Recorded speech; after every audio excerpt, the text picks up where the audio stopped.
Good afternoon. Today I'm going to be reviewing the H.G.P Night Diver 200M Automatic. This watch is available from hgpwatches.com for €519. So firstly, let's look at the case that the watch comes in, and then I'll talk you through the specifications of the piece. So the watch comes in a case which is housed inside this outer cardboard box. On the front of the box we have this sticker which says clean for service, maintain clean. This denotes that the watch has passed quality control inspection. So to clarify, H.G.P watches are assembled in France, the regulation of the calibers takes place in France, and the quality control inspection takes place in France. So after the watch has passed QC inspection, they stick this sticker on the front of the outer box which says maintain clean, indicating it has passed. This is the watch case. As you can see, it's made from fabric denim, which is blue, woven into a very fine weave, and also it's trimmed with genuine leather. Gorgeous scent to it, and the strap securing the flap is embossed with the H.G.P logo. Very aesthetically pleasing, denim weave, and excellent quality finishing. No loose stitches around the perimeter of the top side and the underside of the exterior, and inside it there is this profile card. As you can see, it has a cutout on the top and the bottom, and this serves a purpose. It explains exchanging the bracelet fitted to the head of the piece for an alternative strap using the quick release stainless steel spring bars, but also the cutout serve a purpose because it means it can fit in between the bracelet, and this protects the case back from being scuffed and scratched by the bracelet clasp when the watch is in transit, so it's good to see that's included. With regards to other items, one gets this card, which is the Certificate of Authenticity and Warranty card, and we have the shield emblem of Les Hommes Grenouille Paris, and H.G.P is the abbreviation of Hommes Grenouille Paris.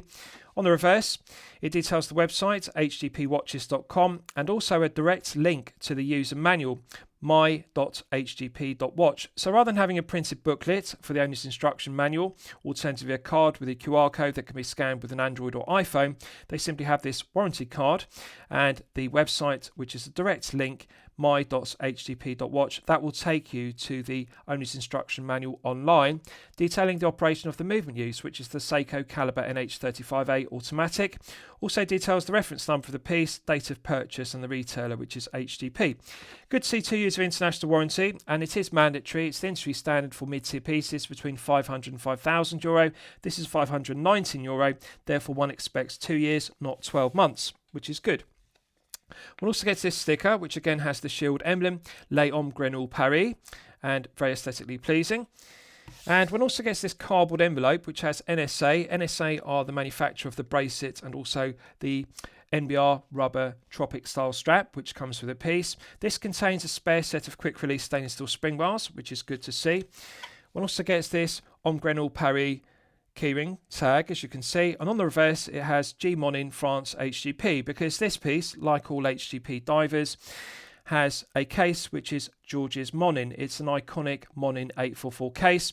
Monin 844 cases were used by a plethora of watch brands in the 1970s and 1980s, such as Hoya, H.G.P, and of course other brands, and that's something I really like about the piece. It uses a genuine George's Monin 844 case, which is just iconic. It's fantastic. So nice to see that embroidered on the reverse of the tag. Now, this cardboard envelope, on the front again it has a clean for service, maintain clean sticker, which denotes the strap has passed quality control inspection. This houses the alternative to the President style bracelet fitted to the head of the piece. So it's a tropic style strap, but it has holes in it, rather like a rally strap, but on the top side it's moulded with fully perforated, and on the underside it's got the classic grid formation of a vintage tropic strap. And the only negative is it does have standard stainless steel spring bars versus quick release stainless steel spring bars.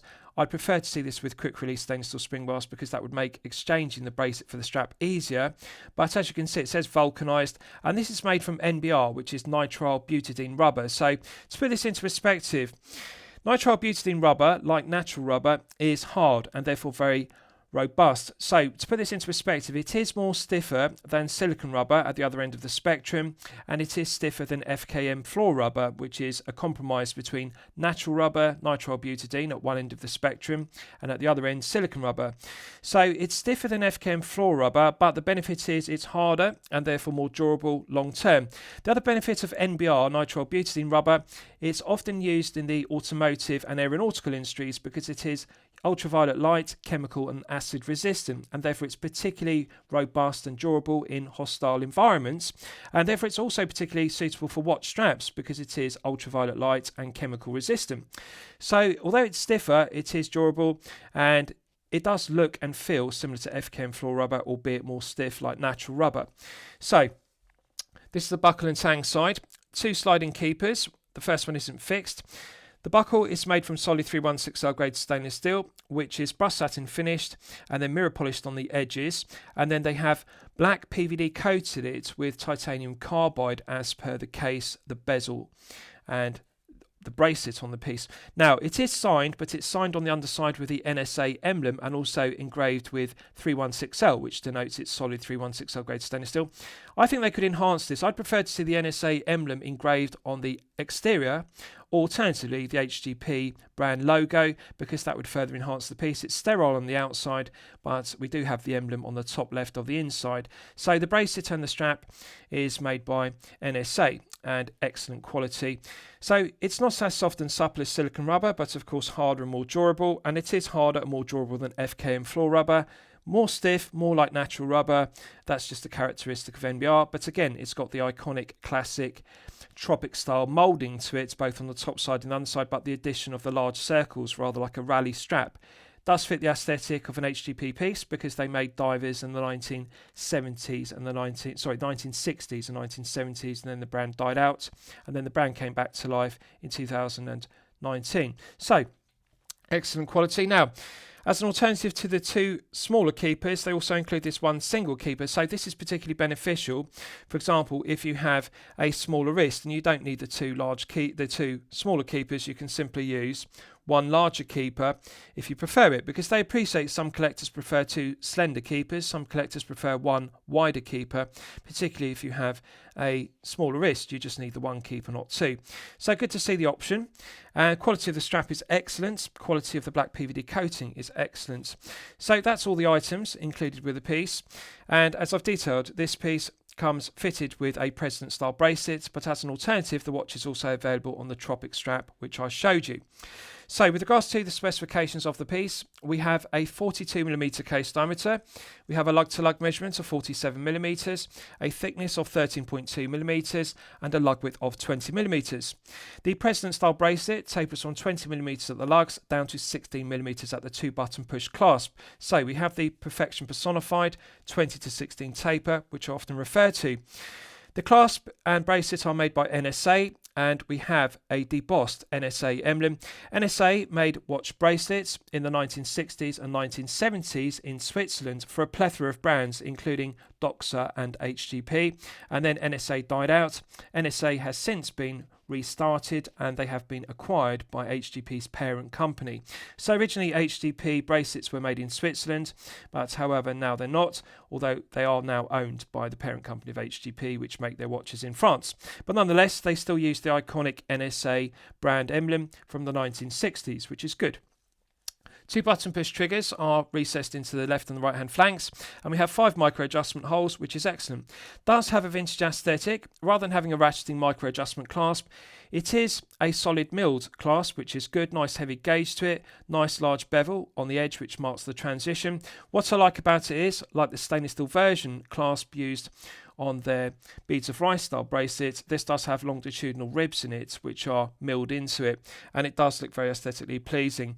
So brushed satin finish to the clasp. The bracelet and the head of the piece are sandblasted and then black PVD coated with titanium carbide to a very high standard. I'm pleased to see 5 micro adjustment holes, plenty of adjustment in the absence of half links in the President style bracelet. So visually it does look similar to an oyster style bracelet, but the curvature, the profiling of the links looks more like a Rolex President bracelet used on the Date 8, and it makes a refreshing change from using the default option of the beads of rice bracelet, which they use on their other pieces that I've previously reviewed. I like to see a President bracelet used because the other default options are beads of rice style bracelet, oyster style, alternatively a Jubilee style bracelet, but President bracelets are usually used on Date 8 homages, as per the Rolex President bracelet, but unusual to see it on a dive piece, but it works very well with the 844 Monin case. So 2016 is excellent, and I like the profiling of the curved links. With regards to the rest of the specification, we have 120 click unidirectional bezel, and it is black PVD coated with titanium carbide, aluminium bezel insert, and a fully loomed triangle with C3. Flat sapphire crystal with clear AR coating on the underside, and the clear anti-reflective coating does an outstanding job of reducing the glare and the highly reflective nature of the flat sapphire crystal. So, dial is fully loomed with C5 superluminova. The hands are fully loomed with C3 superluminova, and the triangle inlaid into the aluminium bezel insert is also C3. So C5 dial, C3 hands, C3 triangle on the bezel. But you can see there's a very close colour tone match between the green C5 on the dial and the green C3 used on the hands and the triangle, so it's good. There is a slight contrast between the two greens, and we'll test in the Loom test what the difference is in terms of the potency of the exciters, but I think they've made the correct decision. Now, this does differ. I did previously review another night diver which had a fully loomed dial. That also used C5, but there is a notable difference. On the rectangles at 9 and 6, they were black, like the circled dots for the other indices. Also, the triangle was a black triangle. This is different, the Night Diver 200M Automatic, because what they've done is they've added a bracelet to it, and which is present style as I've detailed. The other one came on a rubber strap. The thing to notice, this dial is different because the triangles at 9 and 6 are filled in with C3, they're not black. Also, the triangle at 12 o'clock is filled in with C3, it's not black. That's something to note. I personally prefer the other version with the black triangle, black rectangle, indices at 9 and 6. I think it looks more aesthetically pleasing, but it's subjective. Some collectors will prefer the C3 triangle and C3 rectangles for 9 and 6 respectively. It comes down to your personal taste. But legibility is excellent. I like the black date wheel with white Arabic numerals, contrasts very well, and it complements the black circle dots for the other indices on the dial. It looks very well balanced. Also interesting that they've chosen a black dot rather than a loomed pip on the second hand, but again, in the Loom test you'll see the benefit. It contrasts very well with the fully loomed C5 dial. What I like about the dial is it's not overbranded with the necessary text or specification. We simply have the H.G.P logo at 12, which is good, and then we have 200 meters and automatique, and I like that they've used the French spelling of automatique versus the English spelling because this piece is made in France.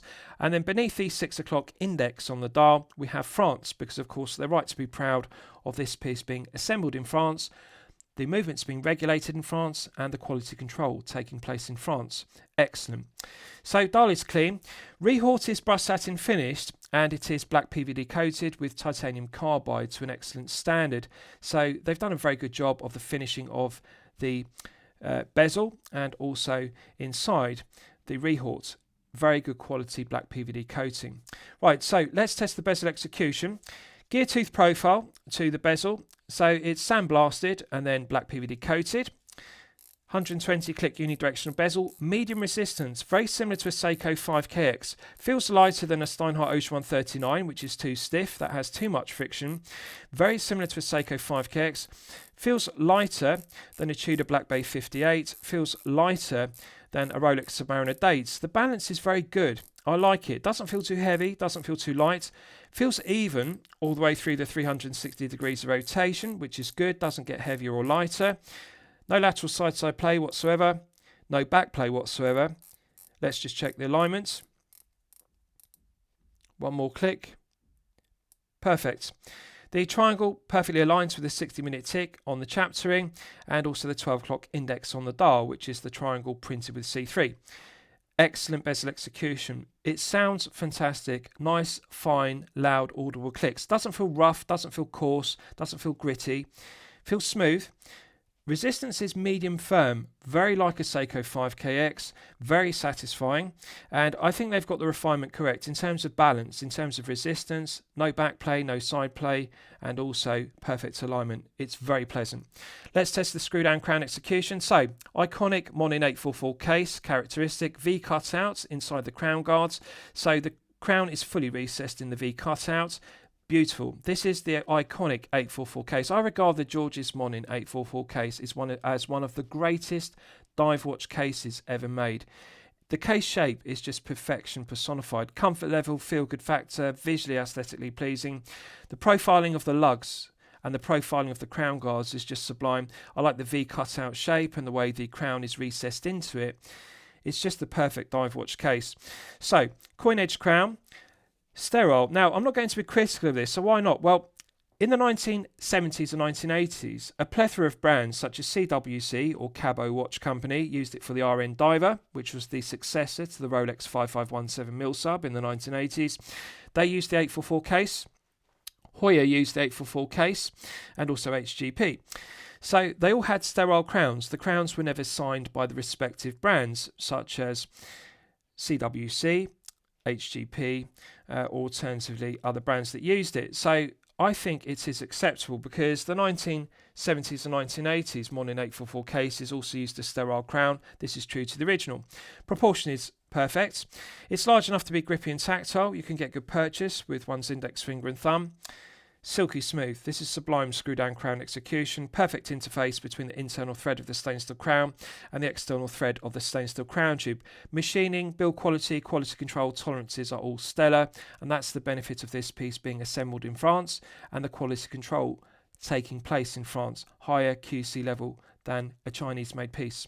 Fantastic, silky smooth. So pulling it out to the first click position is the quick set date complication. So when you rotate the crown anti-clockwise, it advances the quick set complication to the next day of the month. I like the alignments, just bear with me. I'm going to move the minute hand out of the way of it so you can see it better.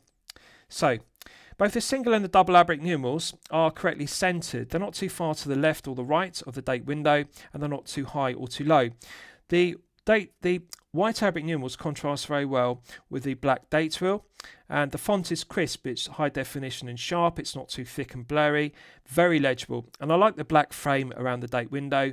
It does look like a very well printed dial. Quality of the printing of the text on the dial, H.G.P, 200 meters automatique, and France is stellar. It's sharp. The minute ticks are high definition. Quality of the circle dots for the indices is sharp. It's crisp. It's not thick. It's not blurry. The edges are sharp. And they've done a very good job of the dial execution throughout. The C5 Superluminova dial has a lovely green tone to it. It's just beautiful. So date complication works well. Clicks over with a nice heavy click. That's a characteristic I like about the NH35A. The quick set complication has a nice positive click. Nice loud audible click, but you can also feel it through the crown. It just sounds good and feels good. Very reliable, very robust. Putting it out to the second click position hacks the movement. If you look at the second hand, you can see it's now stopped dead. So therefore it's possible to set the time precisely to the second with the Seiko Caliber NH35A automatic. We're now in the time setting position. Feels smooth. And medium resistance to it, doesn't feel stiff, doesn't feel rough or gritty, feels even through the 12 hours, both clockwise and anti-clockwise. Nice response from the coin edge crown. When you rotate the crown clockwise and anti-clockwise, there's an almost immediate response. Yes, there is some back play in the winding gears. That's a given. It's just a characteristic of the caliber. It's not excessive as per an 8215 or an 8315 respectively, but yes, it does have more back play than a 9015 or 9039 or an SW200-1. That's just a characteristic of the NH35A. But once you become accustomed to it, it's not detrimental. Some back play in the gearing is necessary, and I've often referred to this in my reviews, but I'll reiterate it. The reason why there is back play in the meshing of gearing is because if there was not backplay in the teeth of the gears, when you push back in the crown, when the winding stem enters the caliber, it would cause the gears, the teeth, if they meshed perfectly without any backplay, to jump out of position. And that would cause the minute hand to jump, either clockwise or anti-clockwise. But by having some backplay in the teeth of the gears, of the winding gears, when the winding stem enters the caliber, it doesn't cause the winding gears to jump, and therefore they remain static, and therefore the minute hand also remains static as it should do. So there is a mechanical reason for backplay. There is a necessity for it, so I'm not going to be critical of it. I like it to be minimalised as per a 9015 or an SW200-1, but the NH35 is okay once you become used to taking up the slack. Pushing it back in's got a nice positive click, and that restarts the movement. Now, the negative subjectively, and again I always refer to this, is the stutter or judder of the 3Hz sweep of the NH35A because it runs at 21,600 vibrations per hour. I prefer the smoothest 4Hz sweep running at 28,800 vibrations per hour as used in the 9015 and the SW200-1, for example. It's just more aesthetically pleasing, the smooth 4Hz sweep versus the stutter or judder of 3Hz. But again, I'm not going to be heavily critical of it because it's a characteristic of the calibre, and I appreciate for the majority of collectors it's not detrimental. Let's test screwing the crown back down. Instant thread pickup. This is perfect interface between the internal thread of the stainless steel crown and the external thread of the stainless steel crown tube. What I like about it is you don't need to rotate the crown clockwise and anti-clockwise several times in order to get the threads to pick up, to get them to mate. The internal thread of the stainless steel crown perfectly meshes, it perfectly mates, it perfectly picks up. First time, every single time. You rotate the crown clockwise once, the threads pick up instantly. This is fantastic. It's something I really like about H.G.P watches. I've reviewed a plethora of their divers, both the Mecha Quartz version and the automatics, and I can tell you, it's something they always get correct. Screw down crown execution is always silky smooth. It is sublime. They could not improve upon it. Fantastic. Right, so let's look at the bracelet in detail. So President style bracelet. So to clarify, head of the piece and also the bracelet are sandblasted rather than being brushed satin finished or mirror polished prior to black PVD coating. The PVD coating is titanium carbide. So titanium carbide coating on the bezel, the head of the piece, the bracelet and the clasp and the crown throughout. The only part of this piece which is not PVD coated is the case back, which is the correct decision.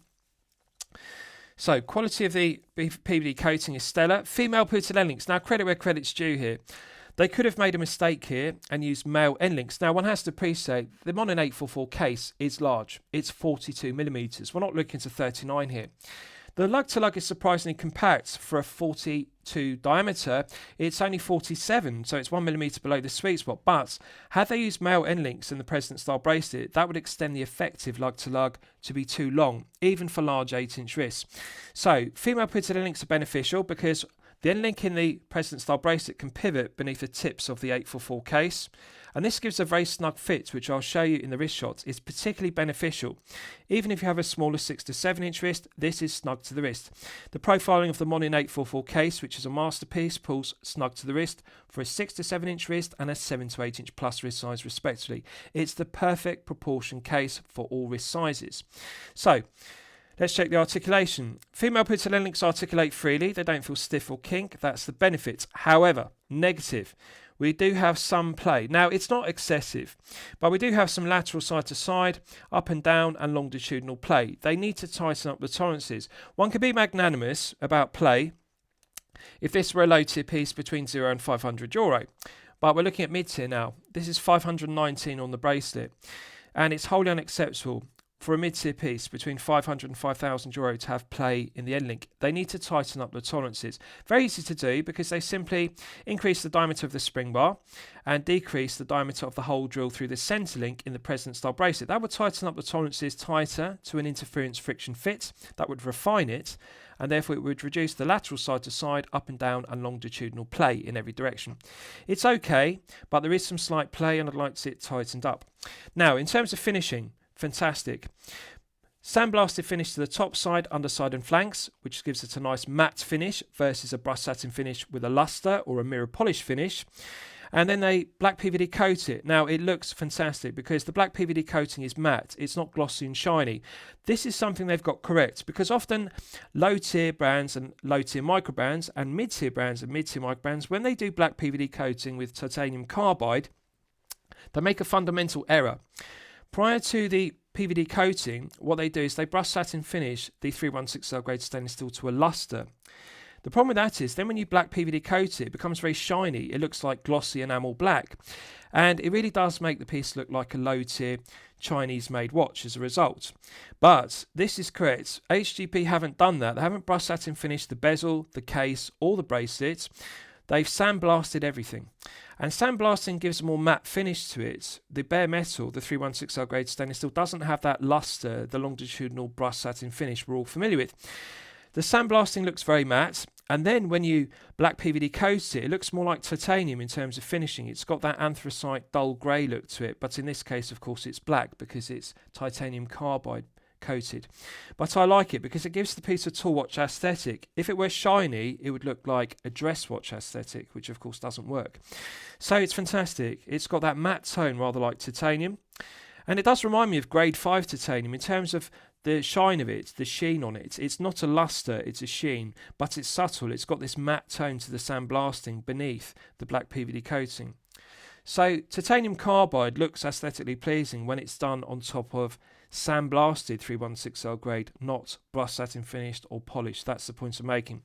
So President style links have curved profiles. They're flat on the underside and then they're curved on the top side, and they do add some meat, but credit where credit's due. What I like about it is it's not flared.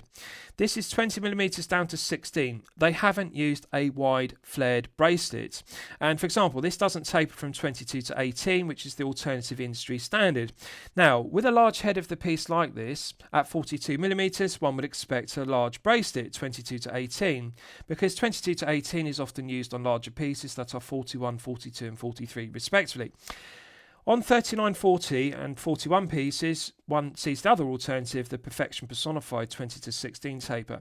Now, subjectively, one could say, well, 20 to 16 looks undersized for a 42 head of the piece, but the benefit is it reduces the heft of this piece down to only 159 grams, which is fantastic. 159 is 9 grams above the 150 sweet spot, but one has to be magnanimous because we're not looking at a 39 or a 40. 42 from the 844 case does have some serious heft. This does have meat. It's to be expected with a 42. So bracelet isn't too heavy, but does balance the piece. Articulates freely. It's fluid. So no stiff links, that's the benefit. No sharp edge to the top edge or the lower edge of the flanks. Deburred and chamfered very well. Doesn't pull arm hairs, but however, it's sloppy. I'd like to see their tolerances tightened up. Now it uses push pins, and unfortunately, rather than pins and collars, they've taken the less expensive option of split pins, which I dislike. When it comes to push pins, as used by Grand Seiko, the tolerances can be tight in bracelets because they use pins and collars, solid pins going into collars, which are solid, and of course that tightens up the tolerances to an interference friction fit. Grand Seiko do it correctly. The less expensive option is split pins, which of course they make resizing the bracelet easy with a bracelet resizing tool. They're easy to push out, or you can tap them out using a mallet and also pin. But the problem is the tolerances are never as tight as pins and collars. And in this case, there is some excess play.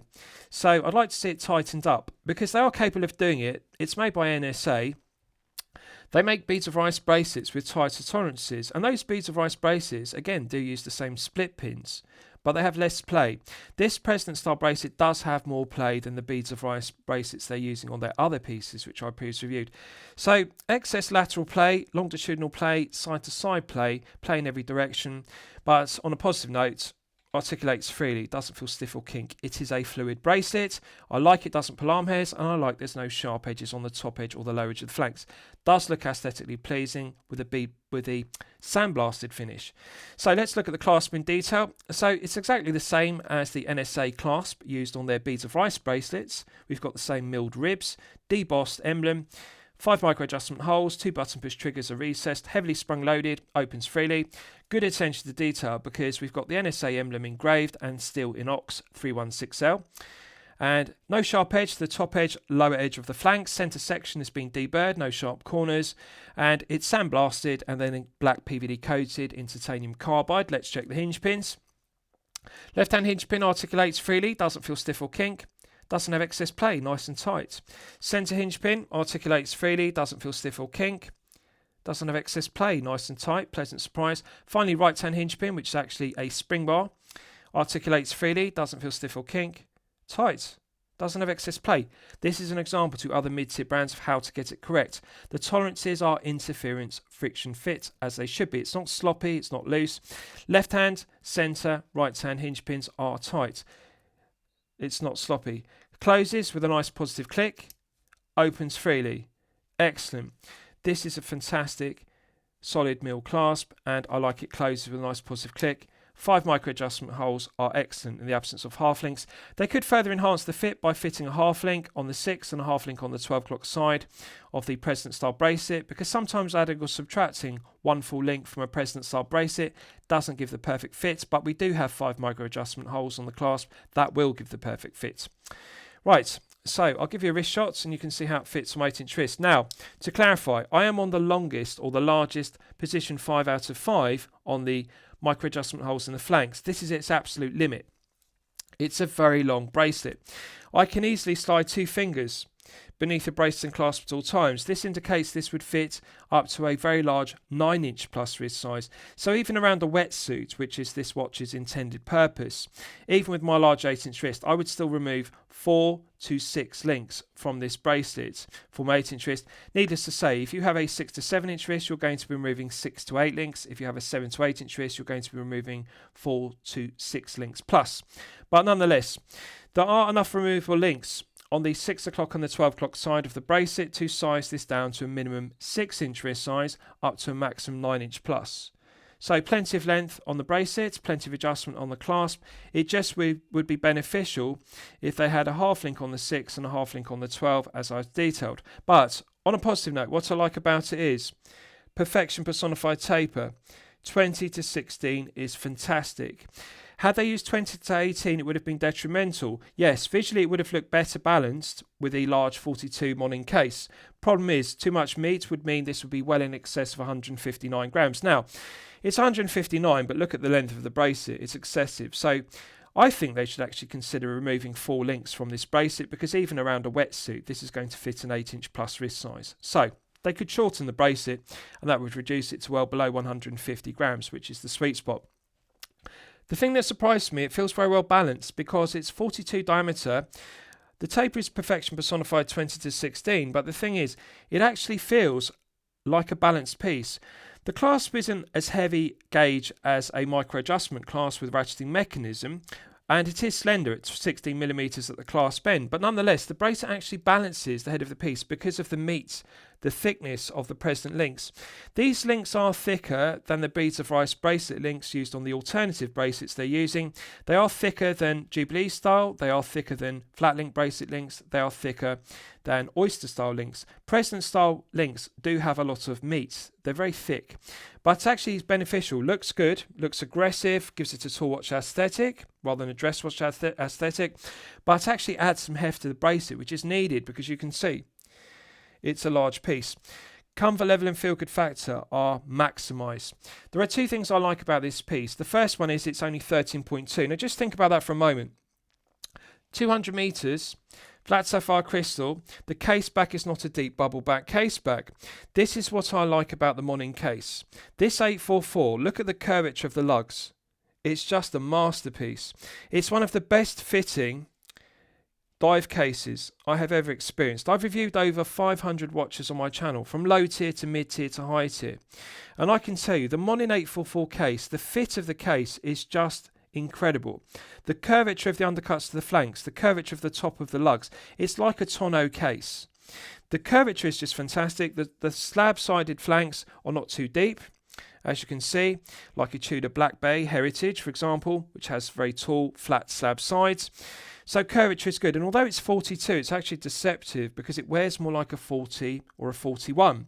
Yes, it does have wrist presence, but it doesn't dominate the wrist. However, one has to be magnanimous and say, well, it's clearly intended for collectors with a larger wrist of 7 to 8 inches plus. If you have a 6 to 7 inch wrist, you can rule the piece out, because needless to say, at 42 it's going to be too large for a 6 to 7 inch wrist. But if you have a larger 7 to 8 inch plus wrist size, yes, you will absolutely love the fit of the iconic Monin 844 case. 42 diameter gives wrist presence, has a nice feeling of heft without being top heavy, but yet compact lug to lug of only 47. It's 1mm below the 48 sweet spot. So therefore, yes, it will fit 6 to 7 inch wrists and it will fit 7 to 8 inch wrists respectively. Curvature is fantastic. No sharp edges to the undercuts to the flanks. Tips of the lugs curve around the wrists, as you can see. Nice bevels, and it just looks good. I love the large bevels on the edges of the flanks, which mark the transition between the top of the lugs and the flanks of the case. The wrist presence is just very satisfying. I really like the green tone of the C5 Superluminova dial. Now, with regards to the bezel, one could be critical and say, well, it's aluminium. It's not as hard and scratch resistant as sapphire crystal or ceramic. Why didn't they upgrade it? Well, one has to appreciate H.G.P were making divers in the 1960s and 1970s before the brand died out during the quartz crisis. And those original 1960s and 1970s divers did use aluminium bezel inserts. At the time, Bakelite and aluminium bezel inserts were the industry standard. They predated the use of sapphire crystal bezel inserts and ceramic bezel inserts respectively. Yes, one could say this isn't a heritage reissue, then why not upgrade it to modern day specification, because it uses sapphire crystal with AR coating versus acrylic, for example. But in this case, I'm not going to be critical because the silver minute ticks in the first 20 minutes, and also the Arabic numerals and the hour markers on the bezel are shiny and reflective, and they contrast very well with the anodized aluminium bezel insert.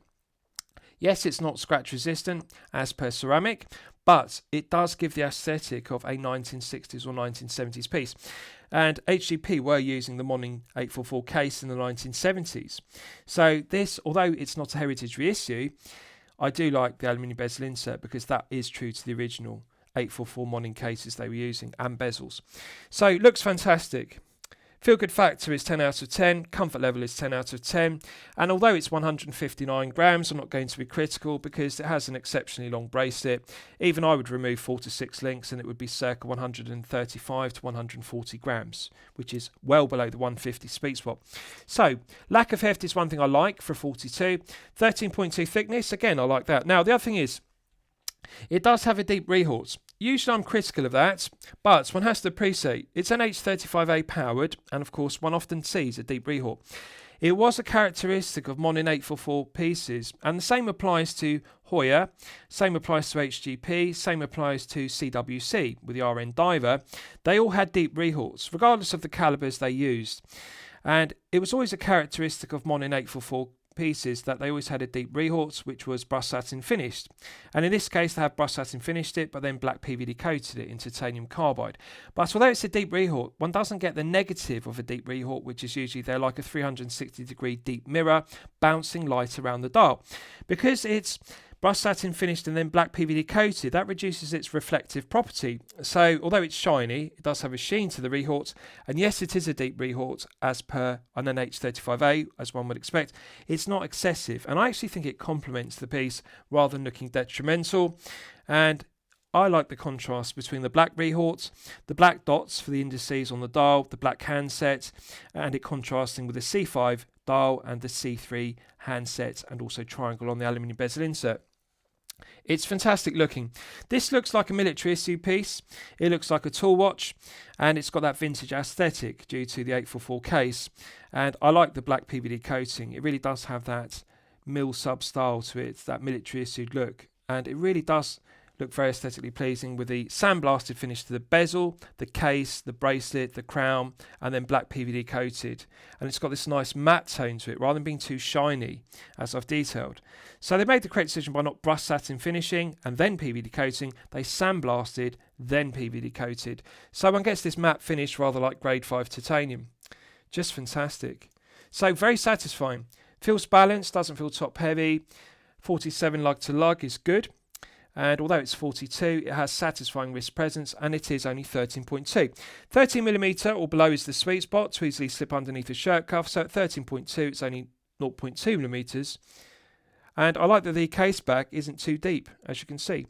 Head of the piece is snug to the wrist, so fantastic. So let's look at the case back. Solid 316L grade stainless steel. Longitudinally brushed satin finish to the centre section. Engraved with 844. Which of course denotes the case, which is Monin 844. Then we have the full serial number of the piece, excuse me.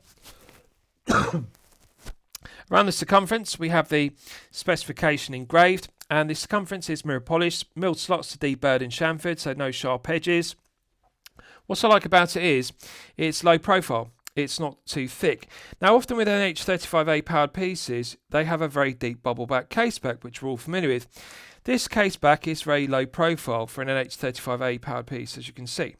It's the kind of low profile case back one would expect with a 9015 powered piece, a 9039, or alternatively SW200-1, because of course they're thinner calibers and one doesn't need so much clearance around the rotor to prevent the rotor fouling the underside of the solid stainless steel case back. This has a nice flat centre section, and of course it's beneficial because it sits very snug to the wrist, as I showed you. And the curvature of the undercuts to the 844 case is perfection personified, because the undercuts to the flanks have a lovely curve. Nice deep curve, and it's beneficial because it wraps around the wrist rather like a tonneau case. Underside is sandblasted, and then it is black PVD coated. And what I like about it is good attention to detail, because if you look at this lower lug, it's actually debossed with the GM emblem, and that denotes George's Monin, and this denotes that this is a genuine George's Monin 844 case. It's not a copy, it's not a replica, it's an original George's Monin 844 case made in France. Fantastic. So correct choice, quick release stainless steel spring bars. The reason why I say correct choice is because with black PVD coated bracelets and black PVD coated cases, when one exchanges the bracelet for an alternative, for example the Tropic style strap included, there's a risk that the spring bar will scuff and scratch the case, and this is the problem. So what I do to prevent that is put Kapton polyamide tape on the black PVD coated lugs, and the Kapton polyamide tape prevents scuffs and scratches from the spring bar tool if it slips, alternatively the spring bar itself.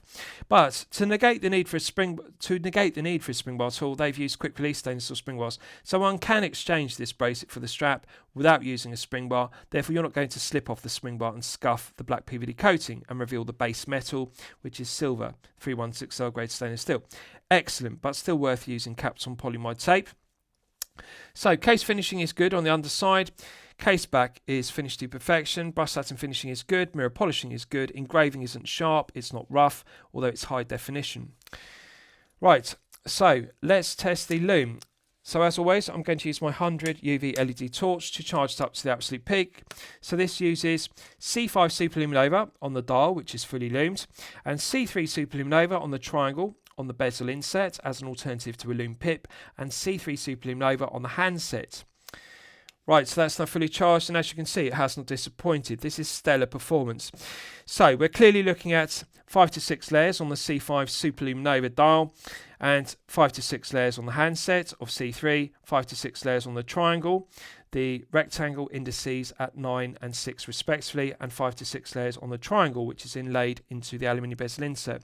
Now, although there are different, we've got two different coloured greens here, because we've got C5 on the dial, which is fully loomed, versus C3 on the triangle on the bezel, the indices and also the handset. They are slightly different. So you can see the green tone of the C5 dial is slightly different to the green tone of the handset and the triangle, but you can now see the benefits of the black Loom pip on the second hand contrasting with the dial, the outline of the handset being in black, and also the dots for the indices. They're clearly legible, and they've done a very good job of it because the quality of the printing is fantastic on the dial, quality of the printing of the indices, and infilling with C3 is done to a very good standard. Potency of the exciter is fantastic. C5 and the C3 actually complement each other. Now, the potency of the C3 is whiter than the darker green tone of the C5 dial, but you can see the legibility is stellar. And the triangle inlaid into the bezel insert is fantastic. It's superior to a Loom pip. The triangle is larger. They've done a really good job of it. And I like the even C5 superluminova dial, the way it's fully loomed. The whole dial is loomed versus just the indices. It's got plenty of potency to the exciter. Now, subjectively, I prefer the other version of the Night Diver I previously reviewed, which had the triangle at 12 o'clock was black. The indices, the rectangles at 9 and 6 were also black. I prefer all the indices to be black. On this one they decided to make it different, with the triangle at 12 being C3, the rectangle at 9 and 6 also being C3 to match the handset plus the triangle on the bezel insert. It's subjective, it comes down to what your personal preference is. Do you prefer the triangle and the 9 and 6 indices to be different, C3 versus black? I prefer the symmetry of using all black for the indices as per the other Night Diver I reviewed. That also had a fully loomed dial with C5. Legibility was the same, regardless whether you have the C3 triangle, C3 rectangles, or whether you just have black triangle and black rectangles on the dial. The legibility is the same, and the handset is fantastic. Full 5 to 6 layers, and then we've got the triangle on the bezel is clearly 5 to 6 layers. We're not looking at 2 to 3 on the indices, 2 to 3 on the hands, or 3 to 4 on the bezel. It's 5 to 6 throughout. Nice contrast between the C5. It's a curiosity why they used C5 on the dial but used C3 on the handset and the bezel and also the indices. I think it would have looked better if they just used C3 throughout, or alternatively C5 throughout, but not a mixture. And this is objective because the same applies to other watches that use a mixture of BGW9 and C3, for example, blue and green Loom. I prefer watches to be monochrome. So for example, just use a black dial with BGW9 or a black dial with C3, which is green. I prefer that rather than the mismatch of two different colour looms. For example, this is subtle because both C5 and C3 are both green. But clearly the dial is a darker green of C5 to the lighter green used on the handset and the triangle on the bezel insert and the indices. I prefer C3, which is a lighter green. Of course, C1 is whiter still. That's a lighter white green. And I like the potency when you have C3 mixed in with X1, which adds potency to the exciter. That's a purer white. So it really comes down to your personal taste. But yes, stellar performance. And for a mid-tier piece, this is very aesthetically pleasing. I like the green tone of it, and the legibility is fantastic. The triangle on the bezel insert is very good, much better than the Loom Pip. Nice even application on the C3 on the handset, nice even application on the triangle on the bezel, and nice even application on the triangle and the rectangular indices for the 1296. Excellent, very satisfying. Right, so let's discuss the movement use because it's my favourite aspect of the piece. So you'll all be familiar with the Seiko Calibre NH35A automatic. So the NH35A is made by Seiko in two plants in Japan and Malaysia respectively. So H.G.P are using the Japanese-made versions of the NH35A. So to put it into perspective, there is no discernible difference between the build quality, quality control, materials and finishing and accuracy of the Japanese and Malaysian made NH35As respectively. They are equal overall. Has 24 joules. It runs at 21,600 vibrations per hour and a frequency of 3 Hz. It has hand winding and hacking, which use for complications. As I've demonstrated, they work well. Also has a quick set date complication, which works well. 41-hour power reserve is perfectly acceptable. And the stated accuracy is -20 to +40 seconds per day, so rather wide accuracy range. However, I'm pleased to report that H.G.P are doing a good job of regulating the Calibre NH35As they're using. They regulate the calibers in France, in-house, in 5 positions to chronometer limits of -4 to +6. So to put this into perspective, it's very easy to regulate an NH35A to ±10 seconds per day in 5 positions, better than the stated -20 to +40, which is a wide accuracy range. That's nothing impressive, but +3 seconds per day when this is fully wound at 41 hours, that does impress me because +3 is well within chronometer limits of -4 to +6, and to get chronometer limits from an NH35A does impress me. 5 positions, regulated in France by H.G.P, and +3 from an NH35A is very accurate. Now, negatively, I'd like to see a higher grade of movement used, such as the Miyota 9015. That would be the perfect choice, or ideally the SW200-1, but one has to be realistic. It's pushing it to get an SW200-1 at the 519 price point. The credible alternative used by microbands at this price point is the 9015 for the date version, alternatively a 9035 if it were a no-date version. But one would like to see a higher 9000 calibre used rather than this NH35A. I appreciate the reason why they do it, because H.G.P are making these watches in France, and therefore the production cost per piece is higher than made in China pieces. Also, the regulation of the calibers takes place in France. Also, the quality control inspection takes place in France. So one's getting a French-made piece with French-made calibration, with French-made quality control. All of that adds value, but also adds production cost, therefore diminishes profit margin per piece for H.G.P. Therefore, they have to use the NH35A because they're able to buy it from Seiko in low quantities. The MOQ for the NH35A is low. If they choose the alternative, 9015 from Miyota, the MOQ is higher. If they choose the SW200-1 from Sellita, again, the MOQ, minimum order quantity, is higher. The problem for that is H.G.P are a small brand, rather like a microbrand, and they don't have the capital available to purchase 500 plus piece batches of 9015s from Miyota and 500 plus piece batches of SW200-1 from Sellita respectively. They are the MOQs, 500 pieces. With Seiko, it's possible to procure smaller quantities, for example 100 piece batches, and they still have a good MOQ but also good wholesale price per piece, and that doesn't diminish the profit margin per piece H.G.P are making, because one also has to preset they're using 1 in 844 cases which are genuine. They're not copies or replicas, they are original, because as you can see, as I showed you, the way to tell is if you look at the lower lug, it's debossed with a GM emblem, which denotes George's Monin. So this is a genuine 844 Monin case made in France, and the bracelet is also engraved with NSA. It's a genuine NSA bracelet. So this is the point. Production cost is high, quality control is high, and also calibration of the movements takes place in France. All of that adds value, but also adds production cost. But nonetheless, €519 is pushing it for an NH35A. 9015 would be a better choice, and of course that would also slim it down even further. 13.2 is good, but if they use the 9015, they could reduce this to 12.2, 1mm thinner. That's the benefit. So, excellent choice of movement, but pushing it at the price point, even on the bracelet. So last I'll summarise the piece. What do I think of it overall? Well, when I'm considering reviewing a watch on my channel, the watch meet two criteria.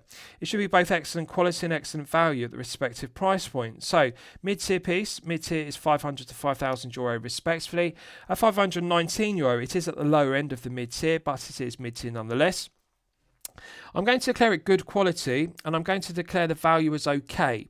I'm not going to say excellent quality, and I'm not going to say excellent value, because we do have some play in the end links, we do have some play in the bracelet, and I'd like to see those areas tightened up, the tolerances tightened up. That would increase it from good quality to excellent quality. That's the one negative I'd like to see tightened up, bracelet tolerances.